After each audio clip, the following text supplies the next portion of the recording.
యేసుక్రీస్తు నామంలో బెతస్తా విడుదల పరిచర్య తరపున మీకు ప్రేమపూర్వకమైన వందనాలు. ఈ దిన వాక్య ధ్యానము, మా యుద్ధోపకరణములు శరీర సంబంధమైనవి కావు. కొరింథీయులకు రాసిన 2వ పత్రిక 10వ అధ్యాయము 4వ వచనం. సత్యానికి అసత్యానికి అంటే దేవుడు వెల్లడించిన దానికి మనుషులు కల్పించిన దానికి మధ్య జరిగే యుద్ధాన్ని పౌలు ఇక్కడ వ్రాస్తూ ఉన్నాడు. క్రీస్తు సత్యాన్ని నాశనం చేయడమే లోకానికి ఉన్న ఉద్దేశం. దేవుని నిజ సేవకుల ఉద్దేశం మాత్రం అసత్యాలను అబద్ధాలను నాశనం చేసి మనుషుల తలంపులను క్రీస్తుకు విధేయులయ్యేలా చేయడమే. క్రీస్తు సేవకులు ఆయుధాలు లోకం ఉపయోగించే ఆయుధాల వంటివి కావు. విశ్వాసులు లోకంలో ఉన్నారు, కానీ సత్యం పక్షంగా వారు సలిపే పోరాటంలో లోకం ఉపయోగించే ఆయుధాలను ఉపయోగించకూడదు.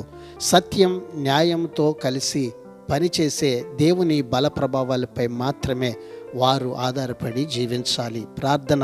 మహాగణుడా, మహోన్నతుడా, జీవాధిపతి, మా మంచి యేసయ్య, నీ మహాకృపను బట్టి ప్రేమించి మరొక నూతన దినాన్ని మాకు ఇచ్చినందుకు నీకు వందనాలు, స్తోత్రాలు చెల్లిస్తూ ఈ భూమి మీద మీరు మాకిచ్చినటువంటి కృపను బట్టి ప్రభువా, ఈ జీవన యాత్రలో సత్యమును న్యాయమును వెంబడిస్తూ నీ బలము చేత మేము ప్రభావితమై నీ నామానికి మహిమకరంగా ప్రభువా ఈ లోకంలో నీ పక్షంగా నిలబడేటువంటి కృపను ఈ దినమున నీ ప్రజలమైనటువంటి ఇదిగో ప్రభువా మాకందరికీ మీరు దయచేయమని యేసు ప్రశస్త నామంలో ప్రార్థించి అడిగి వేడుకుంటున్నాము తండ్రి. ఆమెన్.